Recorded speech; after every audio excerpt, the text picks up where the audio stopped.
in El Paso and has lived there her entire life, except for the time she spent in San Antonio, St. Mary's University, where she earned her Business of Bachelor's Administration, and Austin, where she attended UT Law School and graduated in 1984. During the 35 years she's practiced law in El Paso, she's worked for 2 law firms, was general counsel for a large company in the garment industry, an assistant city attorney for the city of El Paso, chief of staff to the mayor director of governmental affairs, and ultimately the city attorney. Sylvia is currently a solo practitioner working for municipal entities and has a general business and real estate practice. In May, as we had discussed, she was elected president-elect of the State Bar of Texas, and that is making her the first person ever elected from El Paso, the 7th woman to hold the seat, and the first Latina. So with that, thank you so much, Sylvia. Thank you so much for joining us. We were all so excited whenever we confirmed you. I know we had reached out to you beforehand as soon as we found out, and you finally got your campaign behind you to reach out to you to see if you would get involved with North Texas Latina leaders. And it was supposed to be a happy hour, congratulations happy hour. But, you know, as I'm sure you're aware, we've had some stuff pop up with the State Bar of Texas. And so we felt like we couldn't, you know, wait any longer. We definitely needed some leadership and some, you know, advice from you, Sylvia, on what exactly, you know, we can do as attorneys, as people who don't practice in law, as, you know, future leaders, current leaders, what we can do to voice our opinions to the State Bar of Texas and let them know, you know, these particular types of statements are not welcomed in our legal profession, are not things that we want from our State Bar, and, you know, what we need to do other than obviously voicing to them our disapproval of these statements, but also how do we change that? How do we get involved with the State Bar of Texas and ultimately see, you know, changes and, you know, make sure that everybody has a seat at the table? Well, thank you, Cass, and thank you all for, and I'm sorry I was going in and out. I sometimes have trouble with it. I think my computer's just tired. We've done Zoom and Zoom and Zoom. And so every once in a while, it kind of needs me to reboot it and come back in, which is kind of weird. But I'm thrilled to be here, and thank you. And thank you for all the work you're doing with me about Vanessa Guillen. This is an issue very near to my heart. I have a niece that's in the Air Force who's like, my own daughter, and so we worry about her safety all the time. And you know, have talked. She's young. She went into the Air Force, wanted to serve her country, and you're right. She shouldn't be afraid of her fellow, in her case, airmen. I call them airmen. But thank you, and I'm really excited that I watched before your, I guess it was broadcast you did on the 9th. I watched it all on YouTube when you made the initial call to action. I'm really excited to see that y'all are doing that. But with regard to the State Bar, so it just kind of depends how much you're into social media, how much you know what's going on. But as Cass said, a week ago Friday, our new president, Larry McDougall, posted something that was a photograph of a poll worker, and she was wearing a Black Lives Matter shirt. And he claims to have been responding to a question that somebody posed to him about whether or not it was appropriate for this woman working at a polling site to be wearing a Black Lives Matter shirt. Well, he proceeded to give his opinion, including the fact that he believed that it was a violation of law that she should be charged with a Class C misdemeanor. There it is. So that's the original post. Thank you for putting that out. That caused all of the controversy. And so, you know, I'm a former city attorney. I used to frequently have to answer questions during election time. So when I saw that, I was like, this is just wrong. I mean, that was my first reaction to like, oh my gosh. And I knew there was going to be trouble ahead. And it immediately exploded. Well, that was people being into his emails, and they found more objectionable emails. There's This one is the original one where he talks about Black Lives Matter and he calls it a terrorist group, which was in 2015. So they found, people looked and that upset more, and then we found this one, which really is kind of is really very disturbing, especially when you consider that he is a criminal defense attorney. And so we have that in there, and then the last one is one that now it's like, now we've got a whole nother group that is disrespectful to women, and he's disrespectful with regard to somebody who has potential substance abuse problems. So all of this happened on a Friday evening, to action by just lawyers in general who were offended. So we had a telephone conference Saturday morning, the leadership. So that when I talk about state bar leadership, it's always the immediate past president, the executive director, the president-elect included in the group, and the current president. And then staff.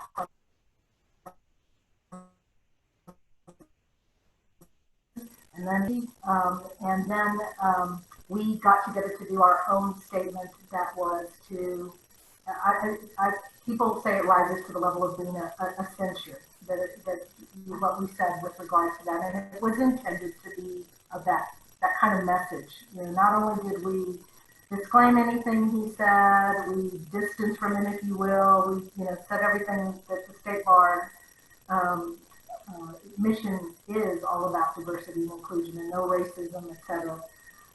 So the weekend goes on and more people are becoming upset about it.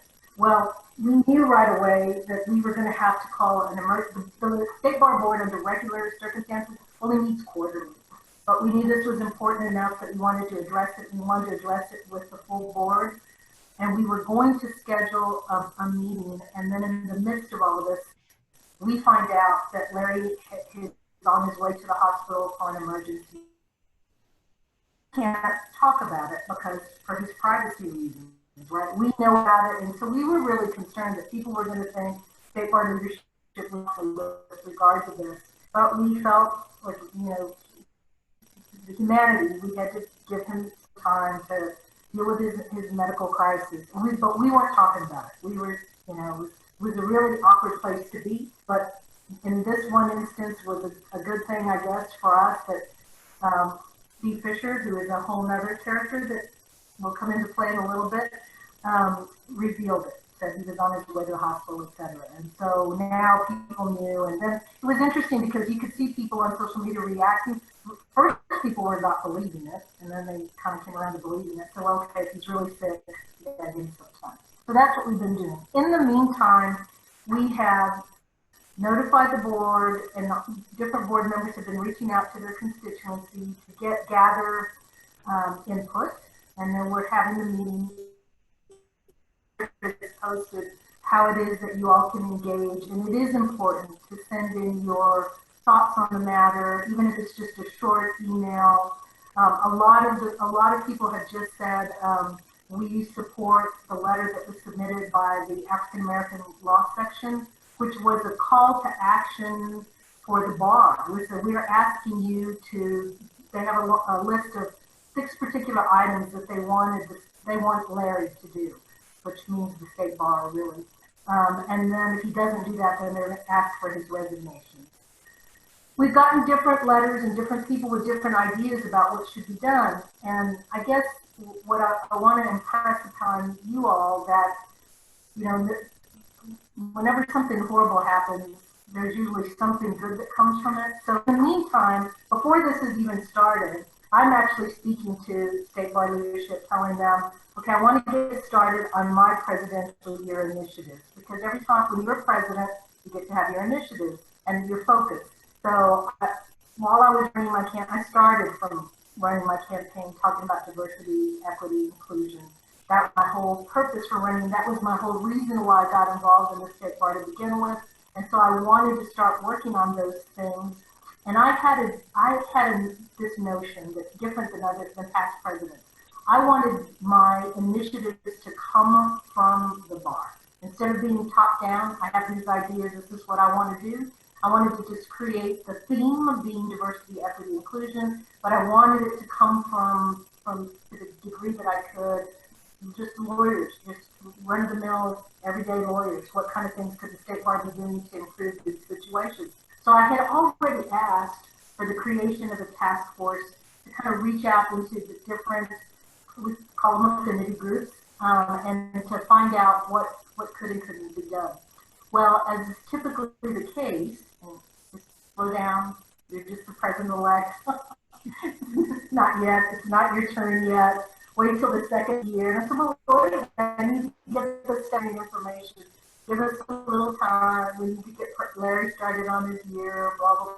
Write it down. So I had written it up to turn in to the executive committee to approve it. Well, now that it has hit the fan, then they come around and say, okay, so you talk to us again about what it was you wanted to do. Mm-hmm. So the good of all of this is now we've got focus, and as I've told many people, they open the door, I'm running through it, everybody come in right behind me, because we got a chance now. We've got the focus on these issues, and we need to take advantage of this opportunity while everybody is anxious to do something that should have been, many things that should have been done a long time ago. Well, so as I begin down this path, I come across a 1994 resolution. I don't come across it. The state bar staff brings it to me. So, well, did you know about this? In 1994, the state bar passed a resolution about diversity and inclusion, and that's kind of what started a status pass. Okay. Then in 2006, there was another task force. And here's the report from that task force. Well, lo and behold, and it's kind of funny, I don't know, I think some of y'all worked in government. So, when I worked at the city attorney's office and elected officials would come and go, my old boss used to have this little joke and he'd say, there's very few new ideas. There's just new people carrying the same ideas. So this was my experience with that, because I thought I had all these really fresh ideas, and I come to find in 2006, some of these ideas have already been recommended and they were not enacted. So I pulled that off and dusted it off, and I do have their permission. So on Monday, after all the whatever happens with Larry happens, then we get to start down this path to work on my task force. And try to, and why they're excited too is because they were seeing it as a duplication. They thought I was going to start a task force and then have my presidential initiatives as well. And I'm saying, no, you don't understand. I want my initiatives to come from there. I'm not creating double work, double anything. This is where I'm dedicating my year as president to diversity, equity, and inclusion, and in every sense of the word, and for everyone. And so that finally got their attention, like, okay, well, this is all very doable. So I can get started a little bit early. A couple of side issues that you probably need to know about the Larry situation. So a lot of the calls have been made for his resignation. He's not going to resign. He continues to say that he's going to work on those things that the African American law section has requested of him, which is a lot of the things that you all have heard of before. Mandatory COE on implicit bias, a dedicated training for the board on the same issue. I can't remember, there's 6 different things, but if you don't have the letter, I'll send it to one of y'all and you can share it with them. But they're very specific in the things that they're asking, including the apology to the woman who's featured in that Facebook post. The National Bar Association, which is the oldest bar association in the country for Black lawyers that dates back to 1925, has also submitted a letter with some action items that they're asking for. So I think you're going to see some really positive things come from this. Now, with regard to his resignation, there's nothing in our rules or policy manual that allows us to force him out. We can ask him, but we can't force him to leave. So just know that going in. So you're going to see a lot of um, discussion, and the board, remember, the board is a unit of government, so it's subject to Open Meetings Act. We're not supposed to be talking about this at all amongst ourselves until we're all together on the Zoom meeting. So if the order of the meeting is Larry's going to speak first, then we're going to let the members of the public who sign up to speak. All of the things that have been submitted in writing are already being shared with the board members. We've already got a board packet, and in fact, you can log on and see them too. They're on the State Bar website. If you want to see what other people have written, it's all there. Then after that, we're going to go into a closed session so that we can get some legal advice about how to deal with the situation. And I kind of want to share this with you because this is something that a lot of lawyers don't know. So all of this, the backdrop to all of this, and if you're getting impatient with the State Bar and you start seeing us being tentative, and why haven't they done something? And why did it take the State Bar so long after George Floyd was murdered to actually issue a statement? And I'm going to give you a little background about this and why that is. So there's a case that came out of California that's called the Keller case. And it was the State Bar of California got sued by a gentleman by the name of Keller. And in that instance, the lawsuit had to do with a mandatory bar like ours. Everybody who wants to practice law in the state of Texas has to belong to the state bar. So the issue became whether or not your dues are being used to do political things. Are you being forced to belong to an organization that stands for political positions that you don't share? So the Keller case goes all the way up to the U.S. Supreme Court, and we come down and we get some guidance with regard to that.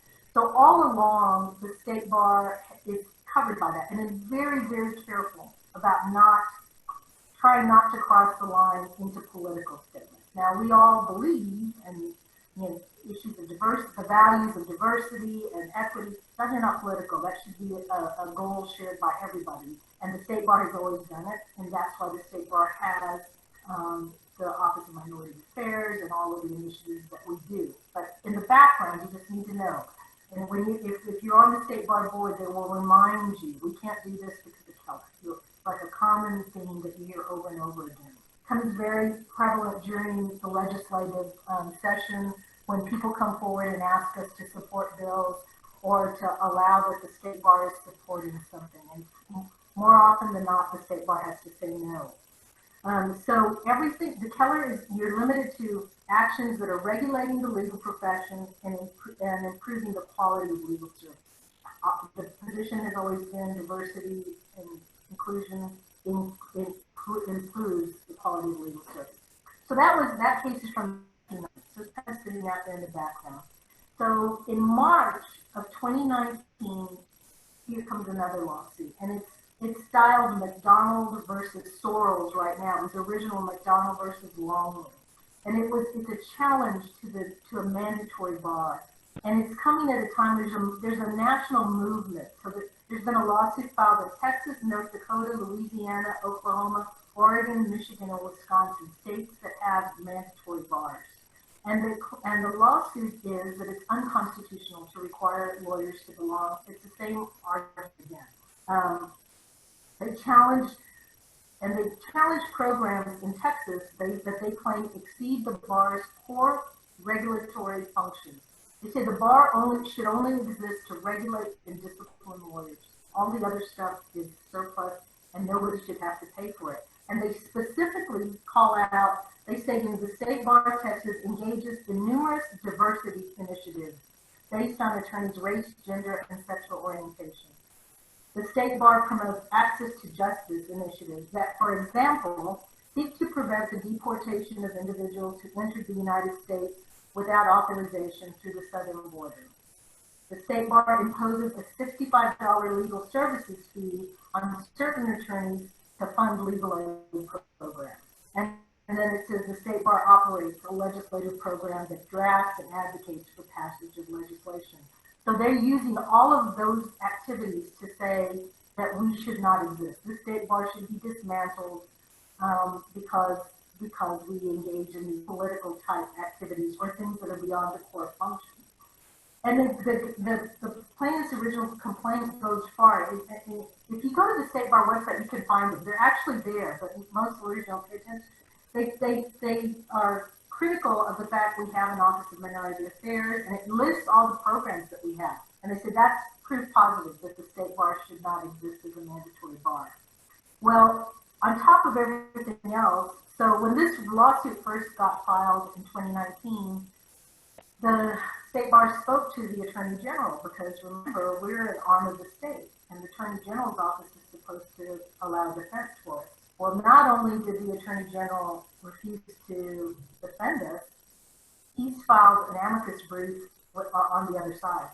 He's actually saying the same thing, that the State Bar is exceeding their authority, etc.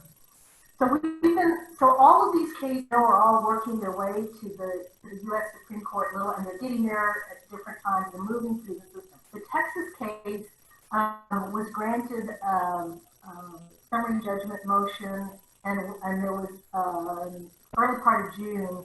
The other side, the State Bar is winning. The plaintiffs filed for appeal to the Fifth Circuit. So right now, it's tentatively scheduled for oral argument on August 31st, at the same time as the Louisiana case. And that's trial strategy. You know, they did it at the same. The state of Texas could have had more time, but we believe our case is probably stronger than Louisiana, so we waived time for our briefing and our going on the same day, because we actually have more in the record because of the summary judgment. Theirs was dismissed on a procedural motion, and so Louisiana's. So we want to get our stuff in. We want the Fifth Circuit to hear our evidence and our argument before they make a decision to the Supreme Court. So if you can well imagine, with all of this backdrop, and then now we have this controversy with Larry and what Larry has said, and then the way it is polarized on social media, and really they're taking us to politics. I mean, if you see it that way.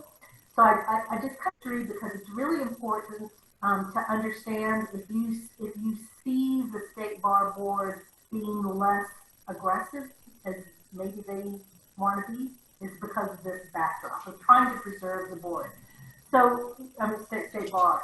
So the question then becomes, so what's the alternative? If we don't have a mandatory board, what's the alternative? So the worst case scenario would, in most lawyers' opinion, would be the state would do. It would just be like the Texas Board of the Medical Board, and we would be governed by political appointees who would do it, not lawyers self-governing. So those of us who are in leadership work really hard to preserve that from happening. But there's that's the worst case scenario. There's things in between where we have to separate. I mean, the State Bar has funds other than dues, you know, so you might see that happening. But this is all kind of in the future.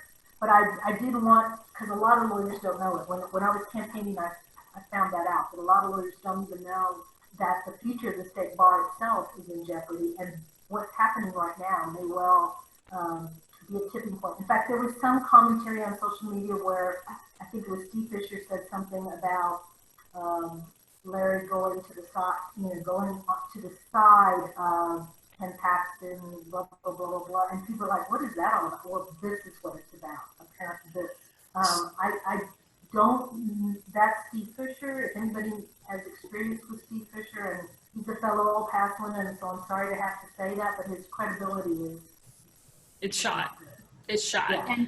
And Sylvia, I wanted to jump in real quick too, because I know we really kind of talked about Larry, but I know that Steve's also in leadership. He's a board of director, and we haven't really discussed about some of the statements that he's made as well, that I feel like as soon as Larry's stuff came out, Steve started posting inflammatory, and then of course past inflammatory statements were also pulled up as and I know at least some people who have some knowledge about Steve know that he's been involved in controversy for quite some So time. there's another item on the agenda. It doesn't call Steve out by name, but it does say discussion and action with regard to statements made by board members or conduct of board members on social media, something like that that's very general. That's intended to allow, because several board members have expressed concern about Steve as well, and so that's intended to allow for that discussion. So if you want to weigh in on that, please do so. And I'm actually really encouraged to see how many people have taken the time to write some very thoughtful letters and about how they feel and about this. Another thing, just kind of as an aside, I got permission, if you will, or got authority to work with the State Bar Communications staff, and we just haven't tied down the date yet because we're trying to juggle calendars, but a listening session with African American lawyers and community leaders where they can just explain to us, you know, what's their viewpoint, what is their life experience, because I can tell you on the weekends that this occurred, I was on the phone almost constantly. The phone would ring, and they were friends, lawyers that I didn't even know, who were reaching out to me, who were saying, you don't understand, you don't walk in our place, so hear me. And I heard very compelling stories, and I think these stories need to be shared. So those of us who have not been exposed to these kinds of things maybe can hear, and I think it's changing. So that'll be coming up very soon. We just need to get the calendar. It's going to be moderated by Lisa Tatum, who was the first Black state bar president, also a woman, in 2013, which is interesting because she's the one that appointed me to be a minority director. So that's how I came to be involved in the state bar to begin with. So Sylvia, if I could jump in really quickly to kind of summarize, going back to Larry, the current state bar president's statements that get this all kicked off last weekend. The question came up about, could somebody be wearing a Black Lives Matter t-shirt that was a poll worker? And Larry's response was one, I think, socially irresponsible, inaccurate, by trying to compare Black Lives Matter, which is a social justice and a racial justice movement, to an actual campaign slogan of Make America Great Again. So there's that kind of faux pas, but then there's also the issue of he was wrong on the law.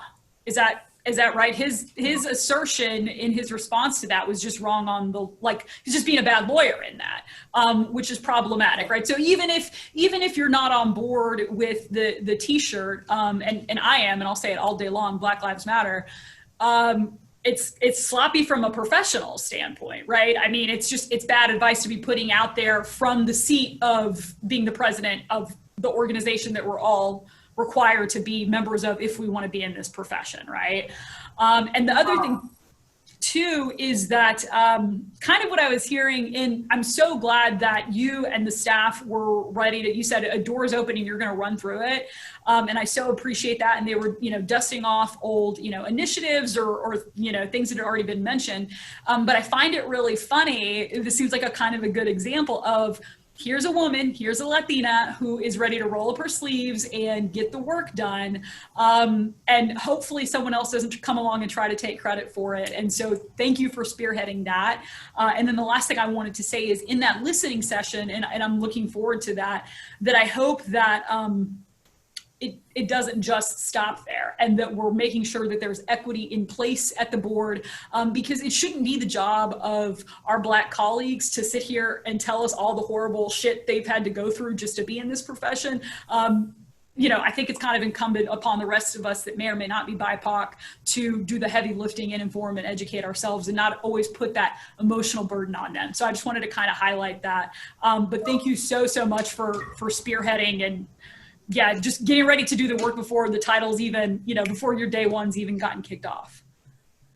So just so y'all know too, this is kind of interesting, because if Larry does resign, if he really does finally buckle under all of this, I mean, there's some pretty harsh words There have been past presidents of the state bar who've reached out to him. I mean, if I had messed up that bad, I would. I would just like, okay. But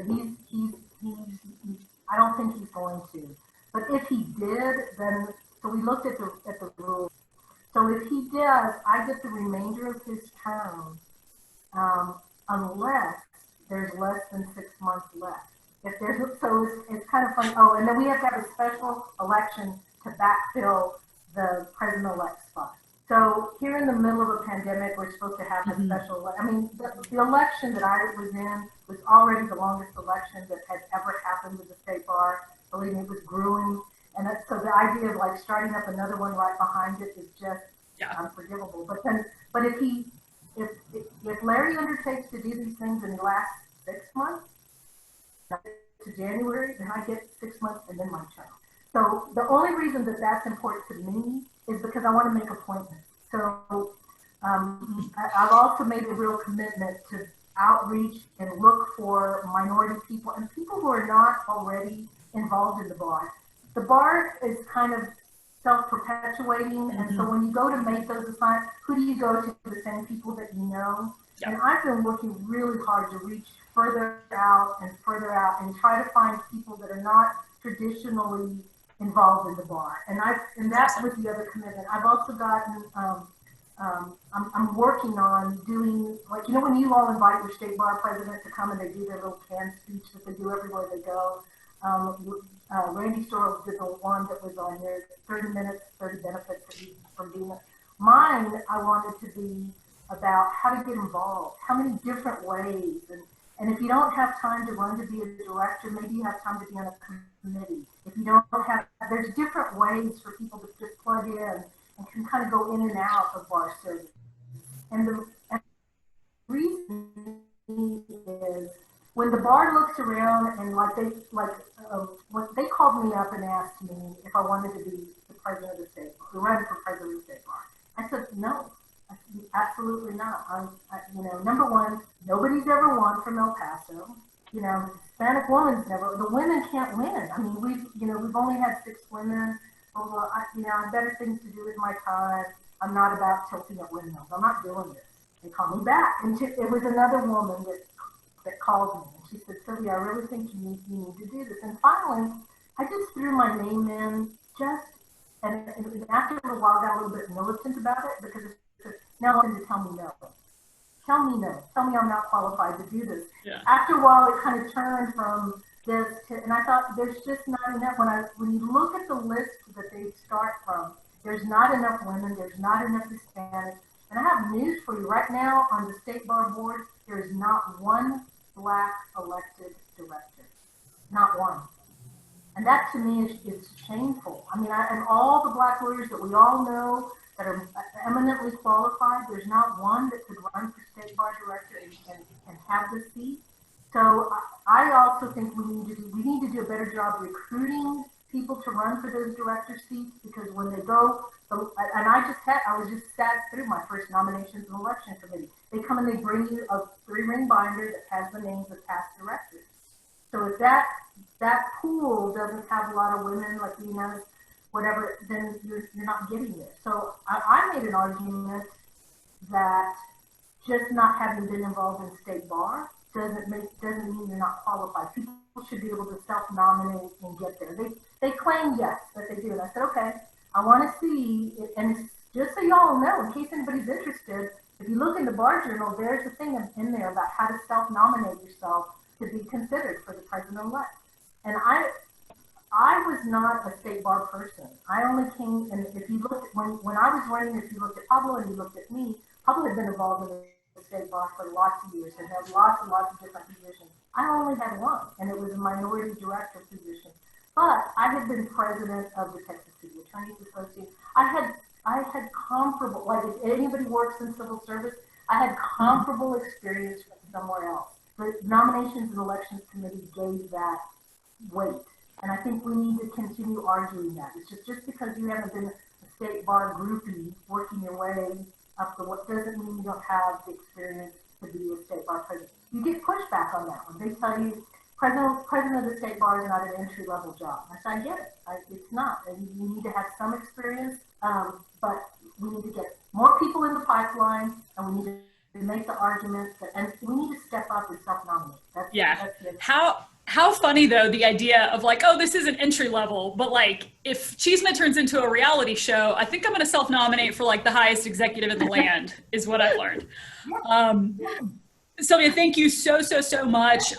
It's Wednesday, and typically I crush on elected officials, publicly elected officials, but I think president-elect of the State Bar counts. So Sylvia, please accept this honorific. You are my Women Crush Wednesday. I think you're fantastic. Thank you so much for joining us. And I hope you'll join us again in the future, because I think we could have a whole session just talking about getting more women, more Latinas, more BIPOC, more Black women in leadership positions, whether it be for the public or in professional organizations. So a million thank yous. Muchísimas gracias. Stay cool out there in El Paso. It's not that much cooler in Dallas. So thank you. To make sure that we get it all in, I'm gonna move on for a little bit. For those of you that joined us a little late, I'm gonna humble brag in that, remember, our second call to action is getting our gente counted in the 2020 census. I did my call to my grandmother, my nana, and she had already got hers done. So that's my second shout out to her. Maybe we can get her on next time. That'd be cute. Okay, she's great. She's the best. But something really important, be making these calls, be getting your friends and family counted. Just on Tuesday, Trump signed a memo directing the Secretary of Commerce to exclude undocumented immigrants who might be included in the census count from the apportionment base. Why is that important? The apportionment base is how we get our representation, right? Which comes from the census. Okay, there was a big legal battle over including a citizenship question in the census. Guess who lost? Trump did. Guess who won? We did. The citizenship question is not in the census. Okay, so keep that in mind when you're reaching out to friends and family. They're like, well, I'm not a citizen. Do I need to be counted? Absolutely. And one of the reasons is the apportionment base. So he's issued this memo, which the ACLU has already said, like, see you in court again, and you're going to lose because this is unconstitutional. Recent estimates indicate that there is approximately, and this is at best always going to be an estimate, 1.8 million undocumented people in Texas. We currently have 36 seats in the House of Representatives, and that has been projected. We're projected to gain several more seats just based on population growth. If you cut out our undocumented or non-citizen residents, you know, that's going to kind of threaten that. So really important, keep pushing the census, keep getting your folks counted. And I've got another guest with us who's going to speak with us briefly about a volunteer opportunity. Roselle, are you here? Yeah. Oh, there you go. Hey guys. So another member of the North Texas Latina Leaders, Rosel Tenorio, is going to talk to us a little bit about a group called Abide Women's Health Services and a volunteer project that they've got going on that I think is pretty sweet and cool. So Rosel, tell us about it.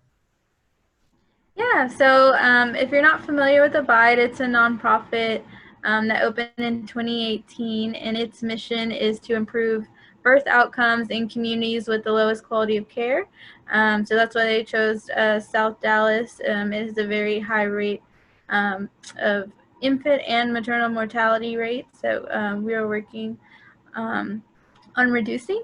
And so we provide complimentary health services, health support services. But when the pandemic started, we shifted to provide even more material goods. So we started delivering all across Dallas County, actually, to women who are pregnant or recently gave birth. Provide them with lots of different things: formula, diapers, also personal goods like candles, and just kind of like self-care items, I guess you would call it. And so, yeah, we deliver about 15 to 20 on average a week, and we always like to include a note to them. It could be uplifting or encouragement. And actually, over about 70% of the women we deliver to are Spanish speaking.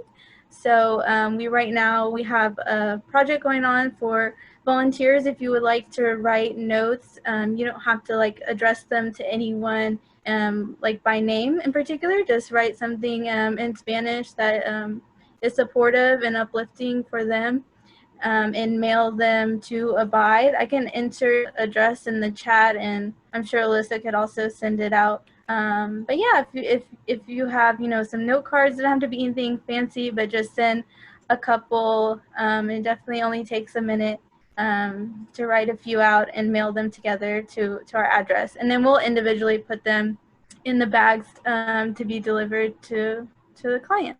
But yeah.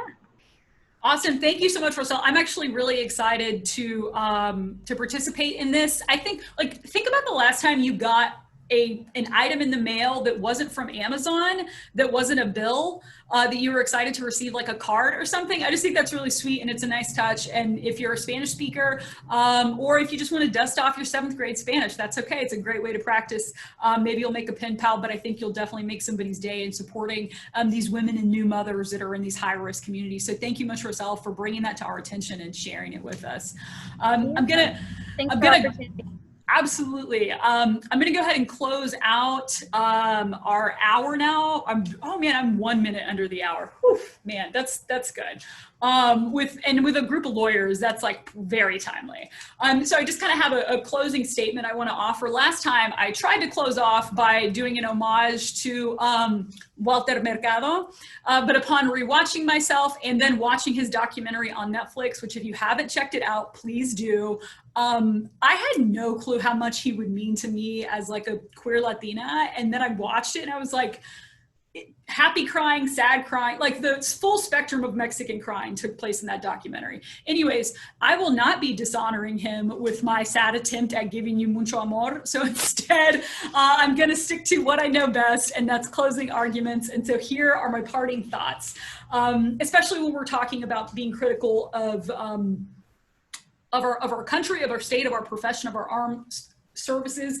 And so it brought to mind this: what does it mean to be a patriot? What does it mean to be an American patriot? I think whether you found yourself in one of the 50 nifty United States or Puerto Rico by the sheer geographic chance on your birthday, or you or your family chose to come here and call this country your home, you are not obligated to unconditionally love this nation. You are honor bound by many civic duties, right? You've got the duty to vote. You need to be informed, show up for jury duty, wear a pinche mask in a global pandemic, right? But there's no oath, there's no pledge or vow that makes you beholden to put up with bullshit. In my opinion, America is not our sacred cow. She's our dysfunctional second marriage at best. She's the middle child who sometimes, and now is one of those times, needs a big old chancla. We never criticize a parent for disciplining their child when they misbehave or disrespect the values they were raised on. I'm proud to say that I love my old lady, the US of A, but she's got baggage and trauma, and it's my job as an American patriot to get her ass in therapy. All right, guys, that's Chisme for today. I hope you all had fun. We'll be doing another one of these in a couple of weeks. Thank you so much for our contributors: Cass Hernandez, State Bar of Texas President-elect, Sylvia Brunda Firth, Roselle with Abide. Thank you guys so much. I'll be getting you the links to the field guide in the event, and keep your eyes peeled for the next Chisme. Take care, everybody.